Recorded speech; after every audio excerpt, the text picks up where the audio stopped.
আসসালামু আলাইকুম, সবাইকে স্বাগতম। বিভাগীয় পরীক্ষার জন্য এই যে সরকারি কর্মচারীদের নিয়মিত উপস্থিতি বিধিমালা 2019 এর আলোকে যে প্রশ্নগুলি পরীক্ষা আসার জন্য, যেমন বিনা অনুমতিতে কাজে অনুপস্থিতির দণ্ড, এই প্রশ্নটি 20 বার এসেছে। বিনা অনুপস্থিতিতে তো কেউ যদি কাজে অনুপস্থিত থাকে তার দণ্ড কি হবে, এখানে এই সম্পর্কে বলা আছে বিস্তারিত। তো সেই সম্পর্কে এখানে আমি এই সহজভাবে আলোচনা করার চেষ্টা করব। আলোচনায় আছি আমি মোহাম্মদ সিরাজুল ইসলাম। তো চলুন শুরু করা যাক। লক্ষ্য করি প্রথমে এই যে বিধি 3-এ বিনা অনুমতিতে কাজে অনুপস্থিতির দ্বন্দ্ব সম্পর্কে বলা হয়েছে। এখানে কি বলা হয়েছে? কোনো সরকারি কর্মচারী তার ঊর্ধ্বতন কর্তৃপক্ষের পূর্ব অনুমতি ছাড়া নিজ কর্মে অনুপস্থিত থাকতে পারবেন না। অর্থাৎ ঊর্ধ্বতন কর্তৃপক্ষের অনুমতি ছাড়া কর্মস্থলে অনুপস্থিত থাকবেন না, এই কথা বলেছে। কোনো সরকারি কর্মচারী তার ঊর্ধ্বতন কর্তৃপক্ষের অনুমতি ছাড়া ছুটিতে গেলে নিজ কর্মে অনুপস্থিত থাকলে কর্তৃপক্ষ সংশ্লিষ্ট কর্মচারীকে কারণ দর্শানোর যুক্তিসঙ্গত সুযোগ প্রদান করে অনুপস্থিত কর্মচারীদের প্রতিদিনের অনুপস্থিতির জন্য একদিনের মূল বেতনের সমপরিমাণ অর্থ কর্তন করতে পারবেন। অর্থাৎ কেউ যদি অ্যাবসেন্ট থাকে বিনা অনুমতিতে, পূর্ব অনুমতি ছাড়া, তাহলে প্রতিদিন অনুপস্থিত জন্য শাস্তি হবে একদিনের মূল বেতনের সমপরিমাণ অর্থ কর্তন করা। এটা হচ্ছে বিনা অনুপস্থিতিতে, বিশেষ করে বিনা অনুমতিতে অনুপস্থিতির দ্বন্দ্ব। এরপর আসে বিনা অনুমতিতে অফিস ত্যাগের দণ্ড। কেউ যদি বিনা অনুমতিতে অফিস ত্যাগ করে, এই প্রশ্নটিও 20 বার এসেছে, তাহলে কি হতে পারে, তা না? বিধি 4-এ বলেছে, 3-এ বলেছে বিনা অনুমতিতে কাজে অনুপস্থিতের দণ্ড, আর 4-এ বলেছে অফিস ত্যাগের, 5-এ বলেছে বিলম্বে উপস্থিতি, 6-এ বলেছে অপরাধের পুনরাবৃত্তি, 7-এ বলেছে পুনরায় বিবেচনা। এগুলো মনে রাখার চেষ্টা করব। তো এখানে কি বলা হয়েছে বিধিতে? কোনো সরকারি কর্মচারী তার ঊর্ধ্বতন কর্তৃপক্ষের পূর্ব অনুমতি ছাড়া বিনা অনুমতিতে অফিস ত্যাগ করতে পারবেন না। মানে অফিস সময়ের আগে অফিস ত্যাগ করতে পারবেন না বিনা অনুমতি দিতে। যদি অনুমতি নিয়ে যদি চলে যায় সেটা ভিন্ন কথা।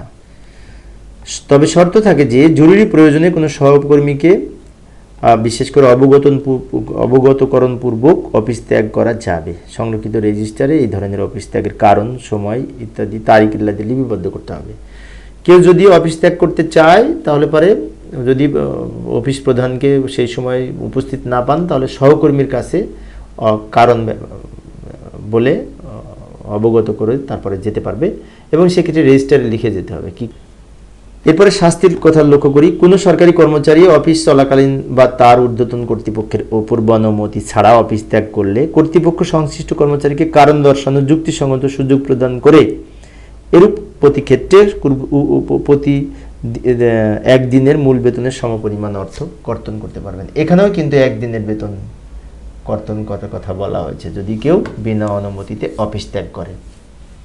এরপরে আসি বিলম্বে উপস্থিতির দণ্ড। এই প্রশ্নটি 20 বার এসেছে। বিলম্বে উপস্থিতি, তাই না? বিলম্বে উপস্থিতির দণ্ড কি হতে পারে লক্ষ্য করি। বিধি 5-এ বিলম্বের উপস্থিতি সম্পর্কে বলা হয়েছে। এখানে বলা হয়েছে কোনো সরকারি কর্মচারী যুক্তিসঙ্গত কারণ ব্যতীত বিলম্বে উপস্থিত হতে পারবেন না। ঠিক আছে? আমি একসময় আদমজি ক্যান্টনমেন্ট কলেজে চাকরি করতাম ঢাকা সেনানিবাসে। সেইখানে উপস্থিত তো সঠিক সময় হতে হতো, তাই না? আর্মি প্রশাসন তো অনেক সুন্দর, খুব ডিসিপ্লিন সম্পন্ন প্রতিষ্ঠান। যাই হোক, এখন সরকারি প্রতিষ্ঠানে চাকরি করি, এখনও আমাদের সঠিক সময়ে উপস্থিতি হতে হয়। এবার লক্ষ্য করি বিলম্বে উপস্থিতি হতে পারবেন না বলেছে, সঠিক সময়ে উপস্থিত হতে হবে। এখন কেউ যদি বিলম্বে উপস্থিত হয় তার দ্বন্দ্ব কী হবে সেটা এখানে বলেছে। কোনো সরকারি কর্মচারী অফিসে বিলম্বিত উপস্থিতি হলে কর্তৃপক্ষ সংশ্লিষ্ট কর্মচারীকে কারণ দর্শানোর যুক্তিসঙ্গত সুযোগ প্রদান করে প্রতি 2 দিনের বিলম্বে উপস্থিতির জন্য একদিনের মূল বেতনের সমপরিমাণ অর্থ কর্তন করতে পারবেন। মানে কেউ যদি লেট করে আসে তাহলে 2 দিন লেট করে আসলে একদিনের মূল বেতনের সমান অর্থ তার জরিমানা স্বরূপ কর্তন করবে। এই যে বিষয়। সবার শেষে আসি ওই অপরাধের পুনরাবৃত্তি। 6 নম্বর বিধি 6-এ বলা আছে অপরাধের পুনরাবৃত্তির জন্য দণ্ড। কোনো সরকারি কর্মচারী 30 দিনের মধ্যে বিধি 3, 4 এবং 5 বর্ণিত অপরাধ একাধিকবার করলে কর্তৃপক্ষ সংশ্লিষ্ট কর্মচারীর আরও অতিরিক্ত 7 দিনের মূল বেতনের সমপরিমাণ অর্থ কর্তন করতে পারবেন। আরে বাবা, কি 7 দিনের বেতন কাটবে? কি কারণে কাটবে বলেছে? যে যদি এই 2 নম্বরে এখানে বলছে 3, 4 এবং 5, 3 নম্বরে বলা হচ্ছে বিনা অনুমতিতে কাজে অনুপস্থিত, 4 নম্বরে বলা ছিল কি অফিস ত্যাগের বিনা অনুমতিতে অফিস ত্যাগ, আর 5 নম্বরে বলা ছিল বিলম্বে উপস্থিতি। এই যে বারবার যদি এই ধরনের ঘটনা ঘটতে থাকে 3, 4 এবং 5, তাহলে কর্মচারী আরও 7 দিনের মূল বেতনের সমপরিমাণ অর্থ কর্তন করতে পারবেন কর্তৃপক্ষ। এবার আসি পুনরায় বিবেচনা, মানে পুনরায় বিবেচনার ক্ষেত্রে পুনরায় বিবেচনা সব কিছুর পুনরায় বিবেচনার ক্ষেত্রে 7-এ বলেছে, বিধি 7-এ বলেছে পুনরায় বিবেচনা সম্পর্কে কি বলেছে। বিধি 3, 4, 5, 6 এর অধীনে কোনো সরকারি কর্মচারী বেতন কর্তনের আদেশ প্রদান করা হলে সংশ্লিষ্ট সরকারি কর্মচারী 3 কর্মদিবসের মধ্যে উপযুক্ত কর্তৃপক্ষের নিকট আদেশ পুনর্বিবেচনার জন্য আবেদন করতে পারবেন। অর্থাৎ কারো যদি এরকম ঘটনা এই ঘটে 3, 4, 5 বা 6 এর অধীনে কোনো বেতন কর্তনের আদেশ যদি প্রদান করা হয়, সেই ক্ষেত্রে সংশ্লিষ্ট পরবর্তী 3 কার্যদিবসের মধ্যে কর্তৃপক্ষকে পুনর্বিবেচনার জন্য কর্তৃপক্ষের নিকট আবেদন করতে পারবেন, সেই কথা বলেছে। তো যাই হোক, আমরা কখনো বিলম্বে উপস্থিতি হব না, তাই এরকম সমস্যার সম্মুখীন ইনশাল্লাহ হব না। দোয়া করি যেন সবাই সুস্থ থেকে সঠিকভাবে দায়িত্ব পালন করতে পারে। তো প্রিয় সুধীবৃন্দ, এই ছিল আজকের আলোচনা।